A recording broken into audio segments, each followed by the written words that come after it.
Buenas tardes, espero que estén muy bien a las personas que estén viendo este video. El día de hoy les voy a hablar acerca del capítulo 7 del libro de Ingeniería Económica de Proyectos y comenzamos.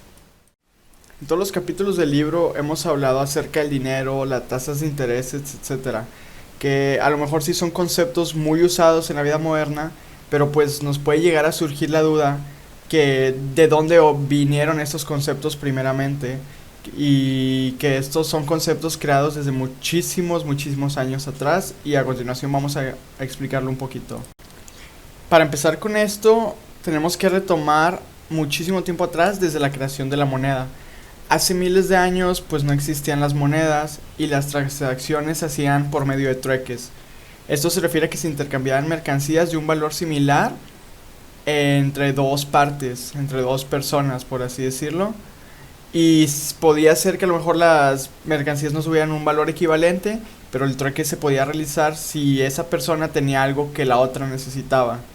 Fue en la época en la que surgió la propiedad privada cuando se empezó a hablar de la diferencia de riquezas entre las personas. En aquel entonces se usaba para definir a las personas que tuvieran más tierras o un lago con más peces. El hecho de tener más ganado también se refería al hecho de tener más riquezas. Entonces los gobiernos de aquellos tiempos se dieron a la necesidad de buscar algo que tuviera el mismo valor para todas las personas y con este concepto, bajo este concepto surgió la moneda. Desde tiempos inmemoriales el hombre también se percató que hay materiales como el oro y la plata que tienen un valor intrínseco. Se refiere a que son apreciados por el simple hecho de existir y que no se deterioran con el paso del tiempo. Entonces lo que se intentó hacer fue que el dinero era de oro o de plata y así ya como tenía un valor intrínseco nunca se veía deteriorado. Después surgieron conceptos un poquito más complejos como viene a ser la banca o el banco, que se sabe que se originó en la antigua Mesopotamia, donde los templos eran lugares seguros para guardar los granos en aquel entonces. Entonces se empezó a usar este término de bancas como, o bancos como un lugar donde tú podías guardar cosas que tuvieran un valor para así que no esté en riesgo. El primer banco que existió fue en Inglaterra, se sabe que fue en Inglaterra y fue ahí el origen de la banca moderna. Saltándonos un poquito más los años, cabe resaltar que en la colonia de la Bahía de Massachusetts, en 1690, se emitió el primer papel moneda respaldado por oro, el cual se llamó Continental. El papel moneda es un tipo de papel o de fibra que tiene un valor encima o escrito sobre ella y este valor se tiene que ver respetado ya que está respaldado en este caso por el oro. Para la creación de la banca en México, pues se pasaron por muchos problemas, ya que la independencia acababa de pasar y los españoles habían huido del territorio mexicano llevándose las monedas de oro y de plata con ellos, por lo cual México no tenía metales y se tuvo que reactivar la minería. El 20 de diciembre de 1822 se emitió un papel para recaudar fondos.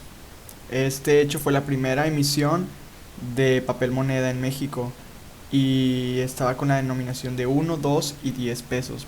Este papel nunca fue aceptado por la población ya que estos preferían la moneda metálica de oro y plata. No fue hasta 1864 cuando el gobierno de México permitió que se estableciera el primer banco extranjero, el Banco de Londres, México y Sudamérica, el cual emitió notas bancarias de aceptación opcional. Estas notas se anunció que estaban establecidas en valores respaldados por oro, por lo cual fueron muy bien aceptadas por la población, incluso más que la moneda metálica. Durante el periodo de 1877 a 1911, el presidente Porfirio Díaz organizó un sistema bancario estable y funcional. Mencionaremos un poquito lo que sucedió en estos años. Primeramente, en 1880 autorizó el Banco de Londres y México a ofrecer servicios financieros y se creó el Banco Nacional de México, el cual operaba como banco central, pero en cada estado de la república había al menos una sucursal del Banco de Londres, pero este respondía sobre el Banco de México. En 1895 se creó a los antecedentes de la Bolsa Mexicana de Valores, la cual se llamó Bolsa de México. Después en 1897 emitió la Ley de Instituciones de Crédito. En el año de 1900 México adoptó las normas bancarias como papel y moneda, y todas estas emisiones eran respaldadas por oro y plata. Y por último, en 1907 se le cambió el nombre a la Bolsa de Valores y se convirtió en la Bolsa Mexicana de Valores. Después de esto pasamos a la creación del dinero. Básicamente el dinero se creó porque había mercancías que comprar y vender, y deberá haber más dinero en la medida que existan más productos disponibles para comprar y vender. Después entramos al tema de por qué existen las tasas de intereses y que cómo determinan su valor. Puede sonar al principio un poco complejo, pero es más fácil de lo que parece. Básicamente, si existe abundancia de algún producto, su precio disminuye en relación al precio normal. En cambio, si el artículo es escaso, su precio se va a elevar siempre que la demanda permanezca constante. Por lo tanto, podemos concluir en que la oferta determina en gran parte el precio de los artículos, y así es como se determina su valor.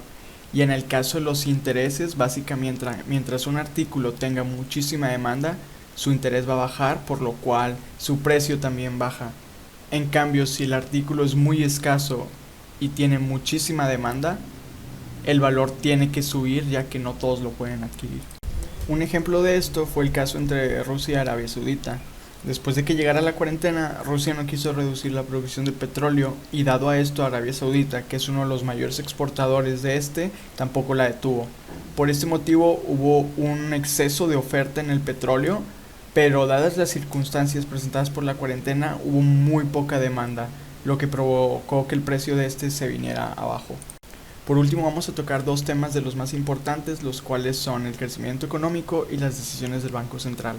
Básicamente, el objetivo de un banco central es tomar medidas monetarias o fiscales a fin de proporcionar el crecimiento económico del país. Esto básicamente significa que de manera lenta pero constante se tiene que subir el nivel de vida de la población. El crecimiento económico en este caso de un país se mide por el aumento de su Producto Interno Bruto, el cual ya todos conocemos, que es el PIB, y de manera más específica por su tasa de incremento de la producción per cápita, ya que esta tasa es la que determina el aumento del nivel de vida de los habitantes de un país, que es básicamente el objetivo del crecimiento económico, que es crear un equilibrio en el país y que todos puedan constantemente ir subiendo su nivel de vida. Por último, vamos a ver los factores que determinan el valor de una moneda, pero antes de esto quiero explicarles un pequeño ejemplo para tener un poquito de mayor conocimiento. Supongamos que el gobierno de un país imprime papel moneda sin tener un tipo de reserva que lo respalde.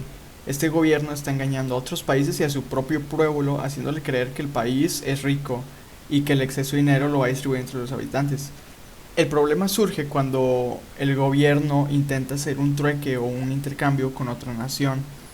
Al momento de intentar comprar algo, van a tener que pagar con su moneda.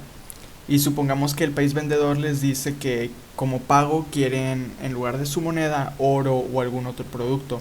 Como la moneda de este país no está respaldada por ningún producto, el otro país obviamente no aceptaría el trato porque saben que su moneda no vale nada y que no tiene un valor. Entonces podemos concluir en que los factores que intervienen para determinar el valor de una moneda vienen a ser el oro, el petróleo, la comida o los alimentos, la materia prima y los aportes tecnológicos. Todos estos tienen un valor intrínseco, como es en el caso del oro, del petróleo o incluso del alimento, de las materias primas, etc., ya que es un valor que no se ve deteriorado a gran escala con el tiempo, porque su valor casi siempre está rondando o es el mismo. Entonces podemos concluir que si un país imprime su papel moneda y tiene uno o más de estos factores mencionados, esta moneda es válida y puede ser usada para cualquier intercambio, ya sea de estas mismas materias primas mencionadas o de alguna otra cosa.